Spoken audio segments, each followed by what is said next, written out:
Stories میں جو کہانی میں آپ کو سنا رہی ہوں اس کا عنوان ہے مقتول کی بدرو۔ اس کے مصنف ہیں انسپکٹر احمد یار خان اور یہ اس کا تیسرا اور آخری حصہ۔ سریش بہت دیر سے بول رہا تھا۔ ڈاکٹر ایک بار پھر اسے دیکھنے آیا۔ اس نے مجھے کہا کہ میں سریش کو کچھ دیر آرام کرنے دوں۔ میں بھی دیکھ رہا تھا کہ اس کا رنگ پھیکا پڑتا جا رہا تھا اور اس کے لہجے میں تھکن صاف محسوس ہوتی تھی، لیکن اس نے میرا بازو پکڑ لیا اور بولا، میری ساری بات ایک ہی بار سن لیں۔ اس کے آنسو نکل آئے۔ اس نے رندی ہوئی آواز میں کہا، پھر شاید مجھے بولنے کا کبھی موقع نہیں ملے گا۔ اس کے لہجے میں شکست نہیں، اداسی تھی۔ میں محسوس کر رہا تھا جیسے یہ ساری باتیں سناتے اسے سکون مل رہا تھا۔ مجھے ڈاکٹر کی یقین دہانی کے مطابق ایسا نظر نہیں آ رہا تھا کہ وہ مر جائے گا، پھر بھی میں چاہتا تھا کہ اس کا پورا بیان لے لوں۔ ڈاکٹر اسے دیکھ کر مجھے کہنے لگا کہ باہر لوگوں کا ہجوم ہے اور کوئی بھی نہیں مان رہا کہ یہ جیتا جاگتا سریش ہے۔ سب اسے بدرو یا سریش کا بھوت سمجھ رہے ہیں۔ ڈاکٹر نے یہ بھی بتایا کہ مندر کے پنڈت نے یہ مشہور کر دیا ہے کہ جو قتل ہو جاتا ہے اس کی روح زمین پر ہی رہتی ہے اور قتل و غارت کرتی پھرتی ہے۔ ایک خیال یہ بھی ظاہر کیا جا رہا ہے کہ سریش کو موت کے فوراً بعد دوسرا جنم مل گیا ہے اور وہ اپنے ماں باپ، بہن اور بیوی کو بھول گیا ہے۔ ہندوؤں نے اپنے باطل عقیدوں اور توہمات کے زیر اثر عجیب و غریب اور سنسنی خیز کہانیاں گھڑ لی تھیں۔ میں سریش کا بیان لے رہا تھا اور اس کوشش میں تھا کہ اس کے منہ سے میرے کام کی بات نکل آئے۔ میں یہ معلوم کرنا چاہتا تھا کہ شکورہ کہاں ہے اور سریش کا وہ دوست کون ہے اور کہاں ہے جو اسے شکورے کے پاس لے گیا تھا، لیکن سریش ایسا کوئی اشارہ نہیں دے رہا تھا۔ وہ کہانی سنانے کے انداز سے بیان دے رہا تھا۔ میں اچانک کوئی سوال کر ڈالتا لیکن وہ محتاط ہو جاتا اور گول مول سا جواب دے کر کہانی سنانے لگتا۔ شکورے نے شیاما کو سنبھال لیا۔ سریش کو معلوم نہیں تھا کہ شکورے نے شیاما کو کس طرح رام کیا۔ دوسرے دن سریش نے دیکھا کہ شکورہ بہت خوش تھا اور شیاما ٹھنڈی ہو چکی تھی۔ اس نے سریش سے کچھ بھی نہ کہا، یوں لگتا تھا جیسے اس نے شکورے کو قبول کر لیا تھا۔ سریش نے شکورے سے کہا کہ وہ آج رات ہی بہن کو قتل کرنے جائے گا اور اپنے گھر میں جتنی بھی نقدی اور زیورات ہیں اٹھا لائے گا۔ شکورے نے اسے کہا کہ وہ اپنے آپ کو اس طرح بے قابو نہ ہونے دے، کہیں ایسا نہ ہو کہ وہ جوش میں پکڑا جائے۔ میں قتل ہو چکا ہوں استاد، میری لاش برآمد ہو چکی ہے، اس کا پوسٹ مارٹم ہو چکا ہے اور لاش جلائی جا چکی ہے۔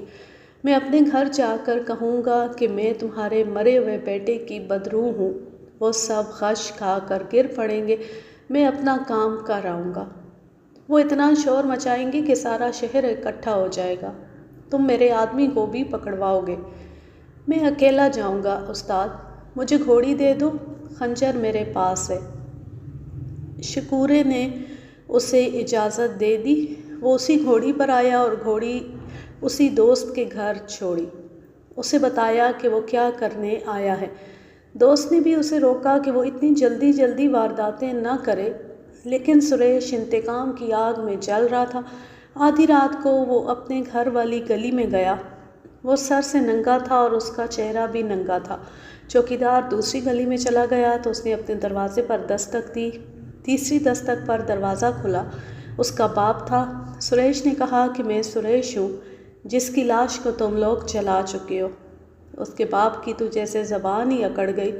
سریش نے دھکا دے کر کہا، اندر چلو اور لالٹین جلاؤ۔ باپ دوڑتا گیا۔ وہ ہری رام بڑبڑاتا جا رہا تھا۔ اس نے لالٹین جلائی اور سریش کے کہنے پر برآمدے میں لٹکا دی۔ سریش کی ماں اور اوشا بھی جاگ اٹھیں۔ ان میں سے کسی نے پوچھا، یہ کون ہے؟ سریش کے باپ کے منہ سے توپ کی طرح آواز نکلی، بھوت ہے، سریش کا بھوت۔ اوشا اٹھ کھڑی ہوئی۔ سریش نے غصے سے پاگل ہو کر اس کے پیٹ اور سینے میں اتنے خنجر مارے جو اسے یاد نہیں تھے کہ کتنے۔ اوشا ایک بار چیخ کر گری اور خاموش ہو گئی۔ سریش اندر چلا گیا اور یہ پرواہ کیے بغیر کہ اس کے ماں باپ بھوت بھوت کا شور بپا کیے ہوئے ہیں، ٹرنک سے زیورات اور نقدی نکالی۔ اسے معلوم تھا ماں چابیاں کہاں رکھتی ہے اور مال کون سے ٹرنک میں۔ وہ باہر آیا تو برآمدے میں 5 آدمی آ چکے تھے۔ اس کی ماں اور اس کا باپ گھٹنے ٹیکے ہوئے اور ہاتھ جوڑے ہوئے کچھ پڑھ رہے تھے۔ سریش نے ان آدمیوں کو ڈرایا کہ وہ بدروح ہے اور سب کو ہلاک کر دے گا۔ چاروں ہندو دوڑ کر صحن میں چلے گئے۔ دونوں مسلمان جنہیں وہ پڑوسی ہونے کی وجہ سے جانتا تھا نہ ڈرے۔ سریش کو اب وہاں سے نکلنا تھا۔ اس نے اس مسلمان پر حملہ کیا جس کے ہاتھ میں ٹارچ تھی، لیکن دوسرے مسلمان نے اس کے خنجر والے ہاتھ پر اتنی زور سے ڈنڈا مارا کہ خنجر گر پڑا۔ پھر ان دونوں نے اسے بہت مارا۔ وہ گر پڑا اور سمجھ گیا کہ اس کا کھیل ختم ہے اور اب وہ بھاگ نہیں سکے گا۔ اسے فرش پر خنجر پڑا نظر آ گیا۔ اس نے فوراً سوچ لیا کہ پھانسی کی سزا ملے گی، بہتر ہے کہ اپنے آپ کو خود ہی ختم کر لو۔ اس نے لپک کر خنجر اٹھایا۔ وہ چونکہ پیٹ کے بل تھا اس لیے خنجر پورے زور سے اپنے سینے میں نہ اتار سکا۔ دونوں مسلمانوں نے اس کے ہاتھ سے خنجر لے لیا۔ اتنے میں اس کا پڑوسی مسلمان دوست آ گیا۔ سریش میں اب اٹھنے کی ہمت نہیں تھی۔ باقی سب تھانے چلے گئے۔ یہ دوست اس کا خون روکنے کی کوشش کرتا رہا۔ سریش نے اس کی منت کی کہ اسے باورچی خانے سے چھری لا دے، وہ مرنا چاہتا ہے، لیکن دوست نے اسے پیٹھ کے بل کر لیا تھا اور اسے اٹھنے نہیں دے رہا تھا۔ اس کی ماں اور اس کے باپ نے اس قدر شور مچا رکھا تھا کہ سارے محلے کے مرد ان کے گھر آ گئے۔ اس کا بیان ختم ہو چکا تھا۔ میں نے اسے بہت لالچ دیے، اسے سزائے موت سے بچانے کا وعدہ بھی دیا اور کہا کہ وہ مجھے شکورے کا ٹھکانہ بتا دے اور اپنے اس دوست کی نشاندہی کر دے جس نے اس کی مدد کی تھی۔ اس نے کہا کہ وہ شکورے کو اور اس آدمی کو دھوکہ نہیں دے گا۔ میری کوئی بھی کوشش کامیاب نہ ہوئی۔ میں نے امید لگائے رکھی کہ سریش صحت یاب ہو کر مجھے شکورے اور اس پراسرار دوست کے متعلق بتا دے گا۔ ابھی تو وہ بہت بری حالت میں تھا۔ اسے ڈنڈے اور ٹارچ کی بہت چوٹیں آئی تھیں۔ میں تھانے چلا گیا، سریش کے باپ اور اس کی ماں کو بلایا۔ وہ اتنے ڈرے ہوئے تھے کہ ابھی تک سریش کو اس کی بدروح سمجھ رہے تھے اور بیان نہیں دیتے تھے۔ رات بہت دیر تک میں گواہوں کی فہرست بناتا رہا۔ کیس بڑا صاف تھا۔ اگلے دن 2 واقعات ہو گئے۔ پہلی خبر یہ آئی کہ سریش مر گیا ہے۔ وجہ یہ ہوئی کہ اس نے اپنے جسم اور سینے کو اکڑا کر پھیپھڑے کا زخم کھول دیا تھا۔ اس نے کھانے پینے سے انکار کر دیا تھا۔ ڈاکٹر نے رپورٹ لکھی تھی کہ سریش نے آرام کرنے کی بجائے سینے کو اتنی زور سے بار بار پھیلایا اور جھٹکے دیے کہ پھیپھڑے کے زخم سے خون جاری ہو گیا، جس نے پھیپھڑوں میں پھیل کر پھیپھڑوں کا عمل روک دیا۔ یوں کہہ لیں کہ سریش نے خودکشی کر لی تھی۔ اس نے پہلے ہی کہہ دیا تھا کہ وہ زندہ نہیں رہنا چاہتا۔ میں یہ رپورٹ لکھ ہی رہا تھا کہ میرے علاقے سے ایک ملحقہ دیہاتی علاقے کا تھانے دار آ گیا۔ اس کے ساتھ قتل کے 2 ملزم تھے۔ اس نے بتایا کہ وہ میرے علاقے سے ایک لاش برآمد کرنے آیا ہے۔ 16-17 روز پہلے اس کے علاقے کے ایک گاؤں کا جوان ہندو لاپتہ ہو گیا تھا۔ اس تھانے دار نے تفتیش میں بہت محنت کی اور ان 2 آدمیوں کو پکڑ لیا۔ دونوں نے اقبال جرم کر لیا کہ انہوں نے لاپتہ آدمی کو قتل کیا تھا اور لاش میرے علاقے میں آن پھینکی۔ انہوں نے مقتول کا گلا گھونٹا تھا۔ میں نے تھانے دار سے پوچھا کہ لاش کہاں پھینکی تھی۔ اس نے بتایا کہ یہ بتاتے ہیں کہ ندی میں ایک جگہ گہرا پانی تھا، وہاں پھینکی تھی۔ ملزموں نے کبھی یہاں سے گزرتے وہ جگہ دیکھی تھی اور انہیں وہاں پانی گہرا نظر آیا تھا۔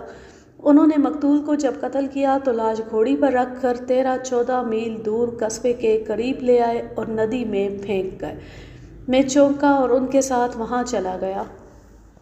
ملزم اسی جگہ لے گئے جہاں سے وہ لاش برآمد ہوئی تھی، جسے سریش کی لاش کہا گیا تھا۔ میں نے تھانے دار کو بتایا کہ وہ لاش تو برآمد ہو کر جلائی بھی جا چکی ہے۔ تاہم شک رفع کرنے کے لیے میں نے 2 آدمی بلا کر پانی میں اتارے۔ گہرا پانی زیادہ وسیع علاقے میں نہیں تھا۔ دونوں آدمیوں نے کہا کہ نیچے کوئی لاش نہیں۔ میں نے ملزموں سے لاش کے کپڑوں کے متعلق پوچھا۔ تو انہوں نے وہی کپڑے بتائے جو وہاں سے برآمد ہونے والی لاش کے تھے۔ 2-3 مزید نشانیاں مل گئیں اور پتہ چل گیا کہ یہ لاش سریش کی نہیں کسی اور کی تھی۔ لاش جلائی جا چکی تھی۔ اس تھانے دار کو مقدمہ تیار کرنا تھا مگر لاش والا خانہ خالی تھا۔ یہ خانہ میں نے اپنی گواہی ڈال کر پر کیا۔ یہ واقعہ میرے لیے کوئی ایسا اہم نہیں تھا بلکہ اس سے یہ پتہ چل گیا کہ وہ لاش کس کی تھی۔ میرے لیے اہم اور نقصان دہ واقعہ یہ تھا کہ سریش یہ راز اپنے ساتھ لے گیا تھا کہ شکورہ کہاں ہے، اور جو آدمی سریش کو شکورے کے پاس لے گیا اور جس نے اسے قتل کی وارداتوں میں رہنمائی اور مدد دی، وہ کون ہے اور کہاں رہتا ہے۔ اب مجھے اس آدمی کا سراغ لگانا تھا اور یہ بڑا ہی مشکل کام تھا۔ سریش کے بیان سے مجھے شک ہوا کہ وہ آدمی میرے قصبے میں ہے۔ میں نے یہ بھی ذہن میں رکھا کہ اپنی بہن کو قتل کرنے کے لیے جب سریش آیا تھا تو اس نے گھوڑی اس آدمی کے گھر باندھی تھی۔ مجھے اوپر والوں کو بھیجنے کے لیے لمبی چوڑی رپورٹ بھیجنی تھی، سریش کی موت کے کاغذات تیار کرنے تھے، مگر مجھے 1 منٹ بھی ضائع کیے بغیر سریش کے خفیہ دوست کا سراغ لگانا تھا۔ عبدالرحیم اور عوشا کے قتل کے کیس ختم ہو چکے تھے۔ میں نے رات کو ہی سریش کا مختصر سا نظری بیان ڈاکٹر کی موجودگی میں لے لیا تھا۔ اس نے میری تفتیش ختم کر دی تھی۔ اس کے بعد سریش نے جو بیان دیا تھا وہ نظری بیان کی تفصیلات تھیں جو ڈاکٹر کی موجودگی میں نہیں لی گئی تھیں، لیکن نظری بیان کافی تھا۔ مجھے اب شیامہ کو برآمد کرنا تھا۔ یہ کیس درج ہو چکا تھا۔ یہ پتہ چل گیا تھا کہ وہ شکورے کے پاس ہے، مگر یہ معلوم نہیں تھا کہ شکورہ کہاں ہے۔ میں نے اپنے ASI اور محرر کو ضروری ہدایات دے کر کہا کہ وہ رپورٹ تیار کریں۔ میں نے 2 کانسٹیبلوں کو سریش کے دوستوں کو تھانے لانے کے لیے بھیج دیا۔ وہ 4 تھے، ان میں ایک اس کا پڑوسی تھا۔ ایک پہلو میرے سامنے آتا تھا، ذرا غور کریں کہ ڈاکو اور ان کے ساتھی اتنے پکے نہیں ہوتے کہ ایک نوجوان انتقام اور غصے کے جوش میں ان کے پاس چلا جائے اور وہ فوراً اسے اپنا ساتھی بنا لیں۔ شکورہ ایسا خطرہ تو مول لے ہی نہیں سکتا تھا۔ وہ 3 تھانوں میں متعدد وارداتوں میں مطلوب تھا اور وہ اشتہاری ملزم تھا۔ سریش کو اس کے آدمی نے فوراً شکورے تک پہنچا دیا۔ اس سے یہ ظاہر ہوتا تھا کہ اس آدمی کو سریش پر پہلے ہی بھروسہ تھا۔ اگر بھروسہ تھا تو ان کے تعلقات گہرے ہوں گے۔ سریش کے 4 دوست آ گئے، وہ تو میرے بھی دوست بن چکے تھے۔ میں نے انہیں اکٹھے بٹھا لیا اور ان سے پوچھا کہ وہ اچھی طرح یاد کر کے بتائیں کہ سریش کی دوستی اور کس کے ساتھ تھی۔ 4 نے یاد کرنے کی کوشش کی، آپس میں باتیں کی، کچھ میں نے انہیں اشارے دیے۔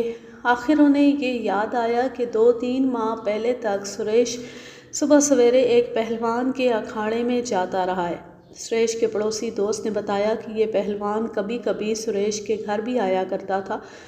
انہوں نے اس کا نام دلیپ کنور بتایا۔ وہ لوہارا کام کرتا تھا، ہلوں کے پھل ٹھیک کرتا اور گھوڑوں کے نال بھی باندھتا تھا۔ قصبے سے باہر کی طرف اس کا کچا مکان تھا۔ یہ مکان اس طرف تھا جس طرف عبدالرحیم کا باغ تھا۔ سریش اپنے ان دوستوں سے بھی کہا کرتا تھا کہ وہ اکھاڑے میں چلا کریں۔ ان میں سے 2 کچھ دن جاتے رہے، پھر انہوں نے جانا چھوڑ دیا۔ میرے پوچھنے پر انہوں نے بتایا کہ وہ پہلوانوں کی طرح موٹے جسم کا آدمی نہیں بلکہ اس کا جسم چھریرا اور پھرتیلا ہے۔ وہ کوئی استاد پہلوان نہیں تھا۔ اس کی بیوی تھی اور 2 بچے، دونوں دودھ پینے کی عمر میں تھے۔ میں نے ایک پرانے ہیڈ کانسٹیبل سے پوچھا کہ وہ دلیپ لوہار کو جانتا ہے۔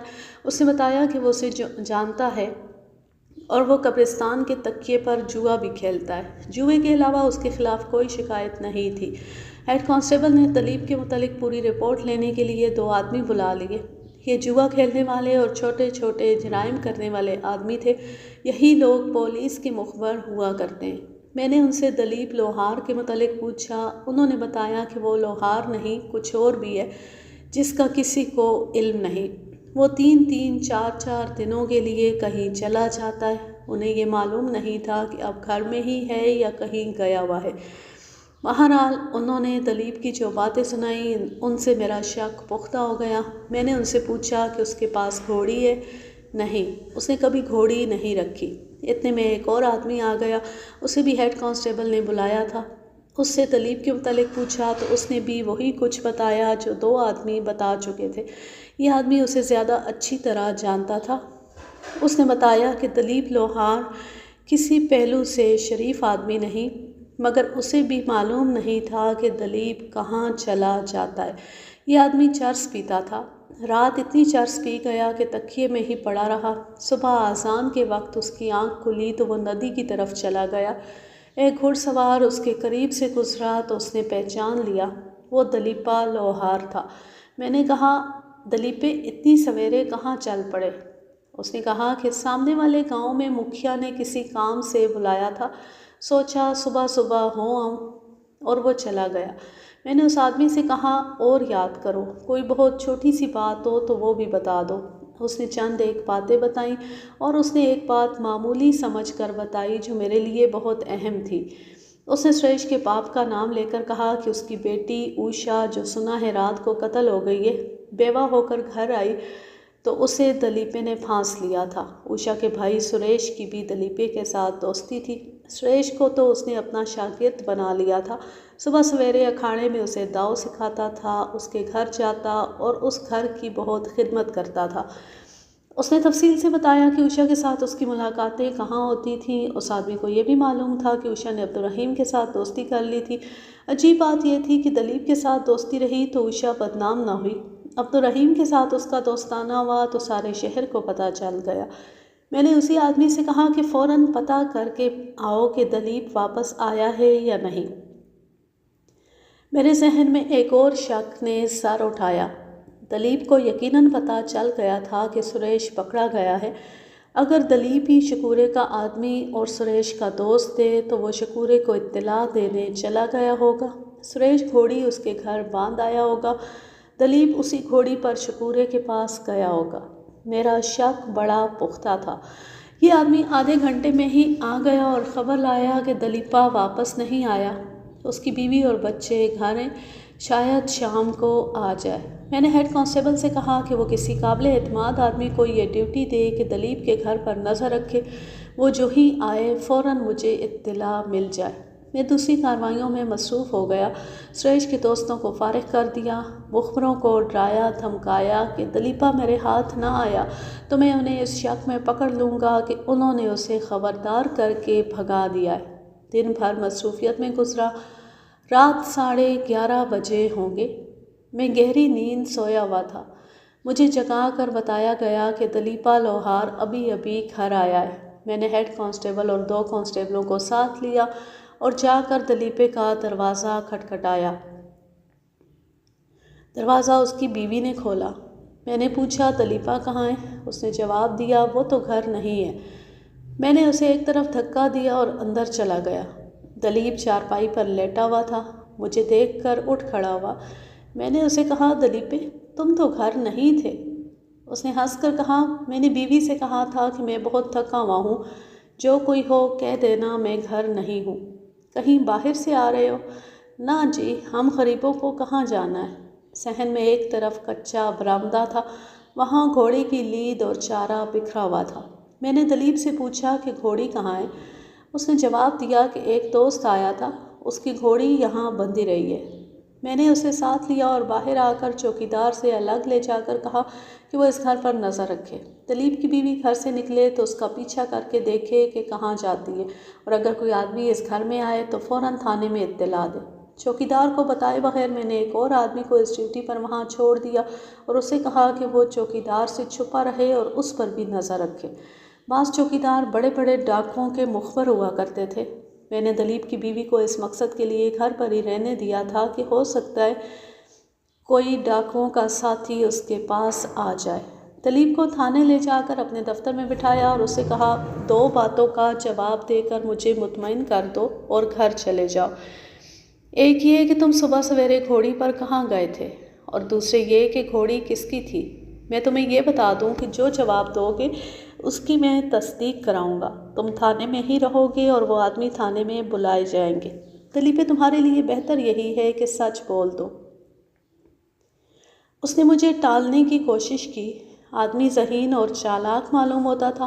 میں نے اس پر کوئی جرح نہ کی، وہ جو کہتا رہا میں سنتا رہا۔ وہ اپنے آپ کو غریب اور مظلوم لوہار ثابت کر رہا تھا، جیسے ہر کسی کا حکم ماننا پڑتا ہے۔ دلیپے، مجھے صرف یہ بتا دو کہ شکورہ کہاں ہے؟ شکورہ کون؟ تم جانتے ہو کہ سریش پکڑا گیا ہے اور تم یہ بھی جانتے ہو کہ وہ کچا نوجوان ہے۔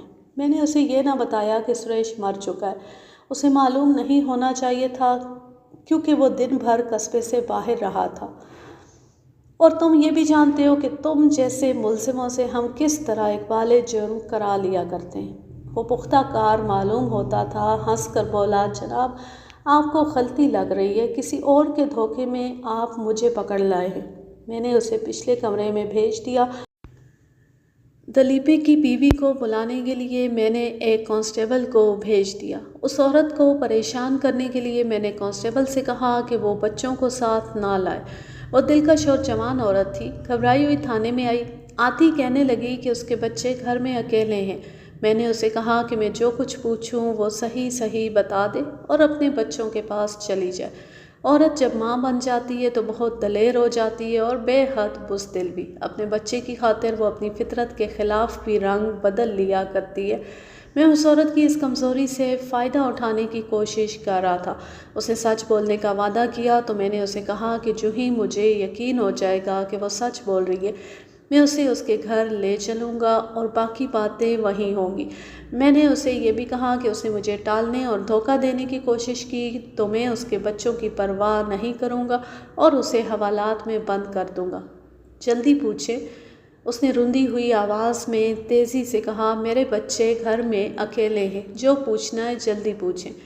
پوچھنے کے لیے کچھ زیادہ باتیں نہیں، تمہارے خاوند نے سب کچھ بتا دیا ہے، پولیس کو گواہیاں بھی اکٹھی کرنی پڑتی ہیں، اس لیے تمہیں بلایا ہے۔ دلیپ تو شکورے ڈاکو کا دوست ہے، تم بھی کبھی شکورے سے ملی ہو؟ نہیں، شکورہ میرے سامنے کبھی نہیں آیا، دلیپا اس کے پاس چلا جاتا ہے۔ لیکن اس نے حیران سا ہو کے میری طرف دیکھا۔ دلیپے نے آپ کو شکورے کی دوستی کی بات بتا دی ہے؟ مجھے تو کہا کرتا ہے کہ خواہ جان چلی جائے کسی کو یہ بھید نہ دینا۔ پولیس سے کیا چھپا ہوا ہوتا ہے؟ پولیس کو جو خود بھید دے دیتا ہے وہ فائدے میں رہتا ہے، پولیس اسے اپنا دوست سمجھتی ہے۔ دلیپا ہمارا اپنا آدمی ہے، مجھے کبھی کا معلوم تھا کہ دلیپا شکورے کا دوست ہے۔ اب مجھے دلیپے کی نہیں شکورے کی ضرورت ہے۔ دلیپے نے تو کوئی جرم نہیں کیا، تم دل کھول کر بات کرو اور اپنے بچوں کے پاس جاؤ۔ یہ عورت لگتی تو چالاک تھی لیکن میری باتوں میں آ گئی۔ میں پوچھتا گیا اور وہ بتاتی گئی۔ وہ بار بار کہتی تھی کہ مجھے بچوں کے پاس جانے دو۔ میں نے جب دیکھا کہ وہ سچی باتیں بتا رہی ہے تو میں اس کے ساتھ اس کے گھر کی طرف چل پڑا۔ میری پوچھ گچھ جاری رہی۔ اس کے گھر پہنچے تو وہ اپنے بچوں کو دیکھ کر بہت خوش ہوئی۔ اس خوشی میں وہ اتنی زیادہ باتیں بتا گئی جتنی مجھے توقع نہیں تھی۔ میں آپ کو یہ بھی بتا دوں کہ اس قسم کے کردار اتنی آسانی سے بھید سے پردہ نہیں اٹھایا کرتے، ان سے باتیں اگلوانے کا ایک خاص ڈھنگ ہوتا ہے۔ ایک ڈھنگ تو پھینٹی والا ہوتا ہے اور دوسرا یہ ہے جو میں آپ کو سنا رہا ہوں، یہ خاصا مشکل فن ہے۔ اس عورت نے بتایا کہ وہ 5 سال گزرے دلیپ کے پیچھے گھر سے نکل آئی تھی۔ اس کے اب 2 بچے تھے، ایک 8-9 ماہ کا اور دوسرا 2 سال اور 8-9 ماہ کا، لیکن دلیپ نے اس کے ساتھ باقاعدہ شادی نہیں کی تھی۔ وہ جب اس کے پاس آئی تھی اس وقت دلیپ شکورے کے گروہ میں تھا۔ اس عورت نے جو اس وقت 19-20 سال کی تھی اسے شکورے کے گروہ سے ہٹانا شروع کر دیا تھا۔ دلیپ کے پاس پیسہ تھا اور وہ لوہار کا بیٹا تھا۔ اس نے اس قصبے کے ساتھ ہی زمین کا ایک ٹکڑا خریدا اور مکان بنا لیا۔ وہ لوہارا کام کرتا رہا لیکن شکورے سے دوستی نہ توڑی بلکہ اس کا مخبر بنا رہا۔ وہ اب بھی شکورے کا مخبر تھا۔ میرے تھانے کے 2-3 کانسٹیبلوں کے ساتھ اس کا گہرا دوستانہ تھا۔ میں نے اسے پوچھا کہ وہ سریش کو جانتی ہے؟ اس نے بتایا کہ وہ اسے بہت اچھی طرح جانتی ہے۔ سریش اس کے گھر 4-5 دن چھپا رہا تھا، اس کی گھوڑی بھی یہی رہی۔ کل رات بھی وہ یہاں آیا تھا اور گھوڑی اس کے گھر باندھ کر چلا گیا تھا۔ یہ سب مجھے معلوم ہے۔ دلیپ نے تمہیں بتایا تھا کہ سریش نے اپنی بہن کو قتل کر دیا ہے اور پکڑا گیا ہے؟ یہ تو مجھے رات کو ہی پتہ چل گیا تھا۔ اور وہ صبح سویرے سریش کی گھوڑی پر شکورے کو بتانے چلا گیا تھا؟ ہاں، وہ مجھے بتا گیا تھا۔ سریش کے ساتھ دلیپ کا اتنا پیار کیوں ہے؟ دلیپے نے سریش پر جادو کر رکھا تھا۔ دلیپا استاد ہے جی، میرے ساتھ کئی بار بے وفائی کر چکا ہے۔ اس نے سریش کی بہن اوشا کے ساتھ یارانہ گانٹھ لیا تھا۔ سریش کو وہ پہلوانی داؤ سکھایا کرتا تھا۔ میں جانتی تھی کہ کیا ہو رہا ہے، لیکن دلیپا بڑی سخت طبیعت کا آدمی ہے، میں اس کے خلاف کچھ بھی نہیں کر سکتی۔ میرا کوئی ٹھکانہ نہیں، گھر سے اس کے پیچھے بھاگ گئی تھی۔ میرا کام ہو گیا تھا۔ دلیپ شکورے کا آدمی تھا۔ تھانے جا کر میں نے دلیپ کو اپنے پاس بٹھایا اور اسے کہا کہ وہ دوستوں کی طرح اپنی زبان سے سب کچھ بتا دے۔ میں نے اسے بتا دیا کہ وہ نہیں بتائے گا تو رہا بھی نہیں ہوگا اور میں اسے CIA کے حوالے کر دوں گا۔ اسے جب میری باتوں سے پتہ چلا کہ میں سب کچھ معلوم کر چکا ہوں تو وہ بولنے پر آمادہ ہو گیا۔ میں نے اس سے وعدہ کیا کہ میں اسے وعدہ معاف گواہ بنوا دوں گا۔ اس نے وہی باتیں بتائیں جو اس کی بیوی بتا چکی تھی۔ سریش کی بہن کے متعلق اس نے کچھ نہ چھپایا۔ اس نے کہا کہ سریش دلیر اور غیرت مند نوجوان تھا۔ اس نے بڑی مشکل سے رام کر کے اس کی بہن کے ساتھ تعلقات قائم کیے تھے۔ وہ سریش کے گھر بھی جایا کرتا تھا۔ اوشا کبھی کبھی اس کے گھر آیا کرتی تھی۔ آہستہ آہستہ دلیپ کو سریش بہت اچھا لگنے لگا اور اس کے ساتھ اس کی دوستی بہت گہری ہو گئی۔ اوشا عبدالرحیم کی ہو گئی تو بھی دلیپ اور سریش کی دوستی پکی رہی۔ سریش کے متعلق میں تفصیل سے بتا چکا ہوں کہ اس کی غیرت اور جذبات کے ساتھ کیا سلوک ہوا۔ اس نے یہ راستہ اختیار کیا کہ دلیپ کو ساری رام کہانی سنا دی۔ دلیپ نے مجھے اقبالی بیان دیتے ہوئے کہا کہ اس نے جب سریش کا یہ ارادہ دیکھا کہ وہ عبدالرحیم کو قتل کرے گا اور پھر اوشا کو بھی قتل کرے گا تو وہ بہت خوش ہوا۔ وہ خود ان دونوں سے انتقام لینا چاہتا تھا۔ اوشا نے اس کے ساتھ تعلقات توڑ کر عبدالرحیم سے دل لگا لیا تو ایک روز دلیپ نے اوشا سے گلہ کیا کہ اس نے اس کے ساتھ بے وفائی کی ہے۔ اوشا نے اسے حقارت سے کہا تھا، ارے جا اپنی شکل تو دیکھ، 2 کوڑی کا لوہار اتنے بڑے چودھری کی برابری کرتا ہے، یہ اوشا نے کہا تھا۔ اس سے 2-4 روز بعد دلیپ عبدالرحیم کے باغ کے قریب سے گزر رہا تھا تو عبدالرحیم نے اسے بلا کر گالیاں دی اور کہا تھا کہ وہ اس راستے سے گزرنے کی جرات نہ کیا کرے جس راستے سے اوشا گزرا کرتی ہے۔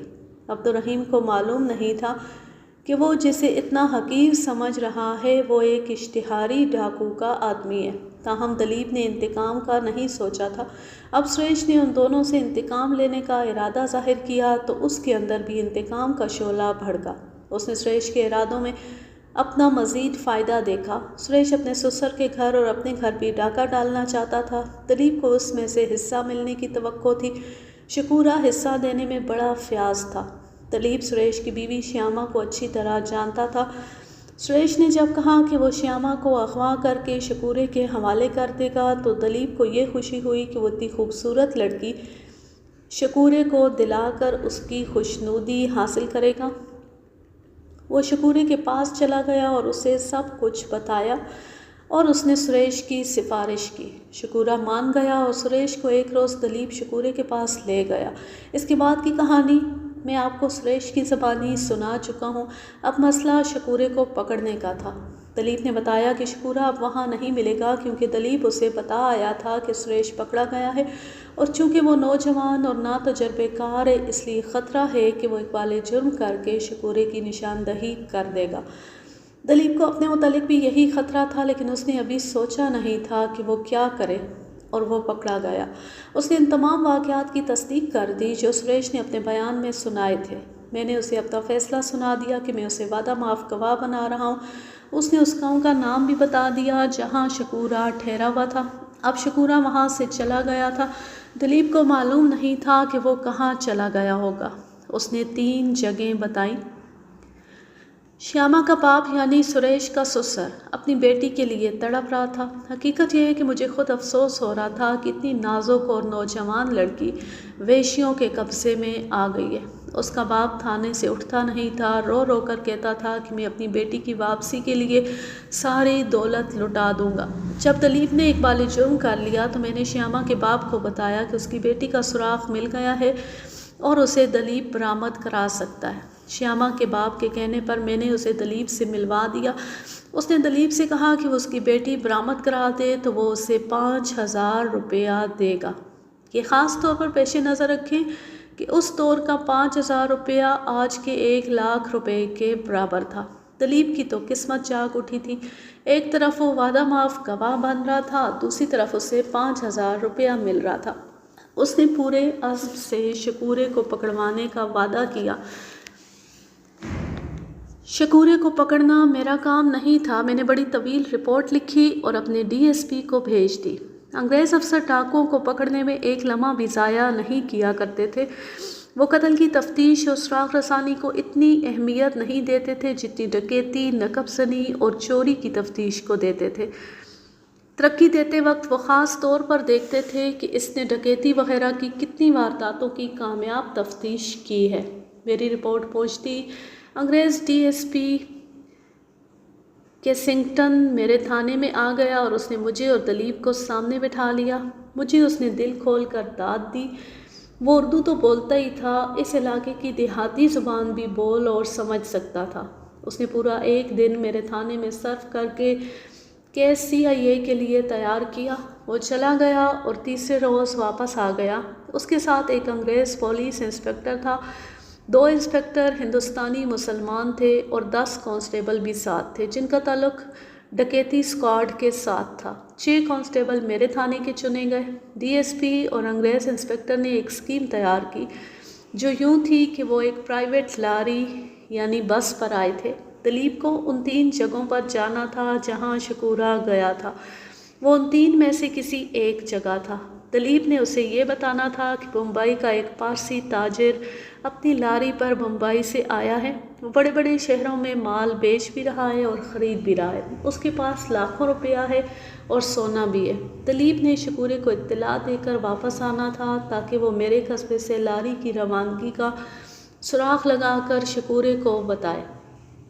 اس لاری میں DSP کیسنگٹن، انگریز انسپکٹر، دونوں مسلمان انسپکٹروں اور 16 کانسٹیبلوں کو پرائیویٹ کپڑوں میں جانا تھا، لیکن انہیں سیٹوں پر نہیں، فرش پر اس طرح بیٹھنا تھا کہ باہر سے نظر نہ آ سکے۔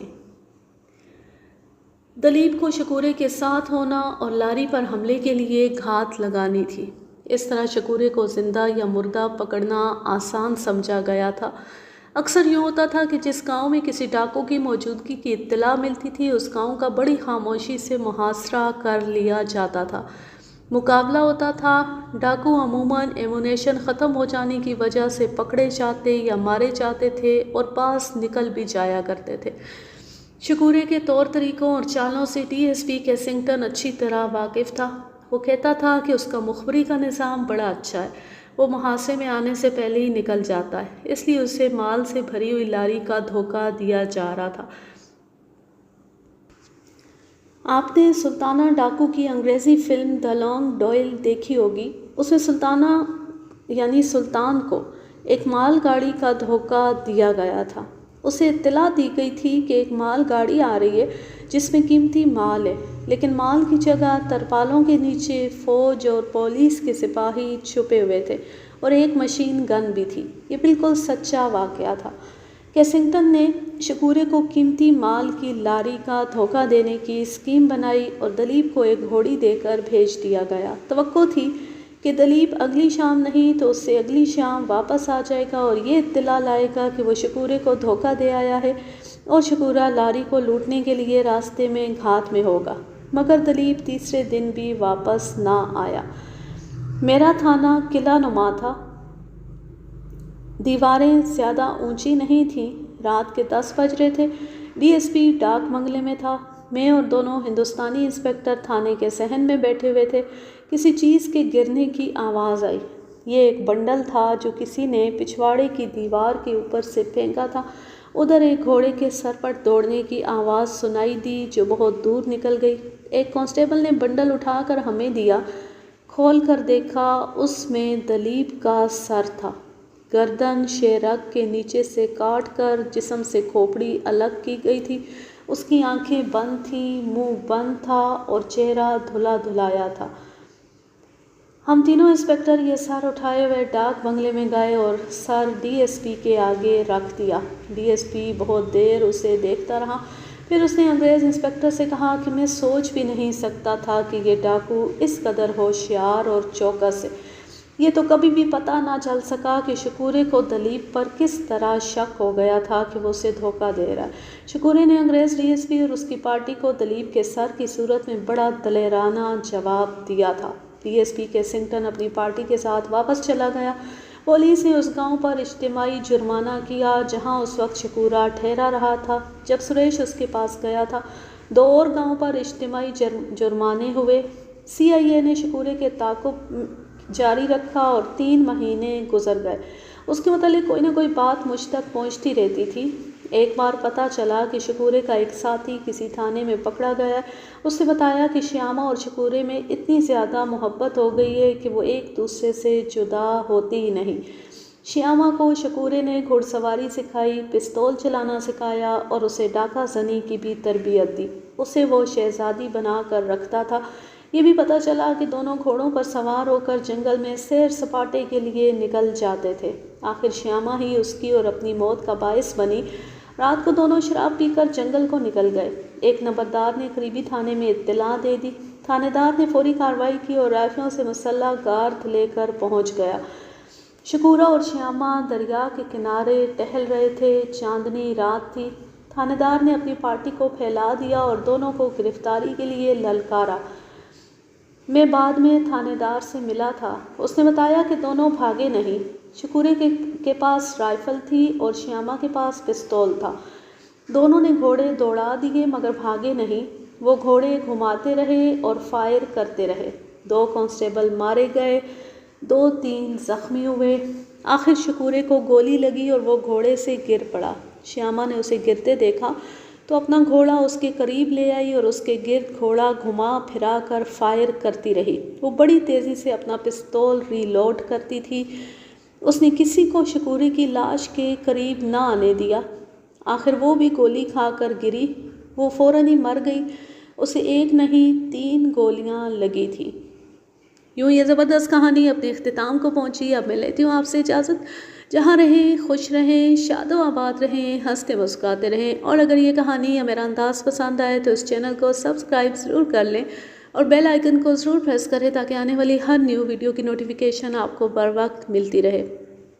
ویڈیو کو لائک کیجئے، زیادہ سے زیادہ شیئر کیجئے اور اچھا سا کمنٹ کیجئے۔ اللہ حافظ، اللہ نگہبان۔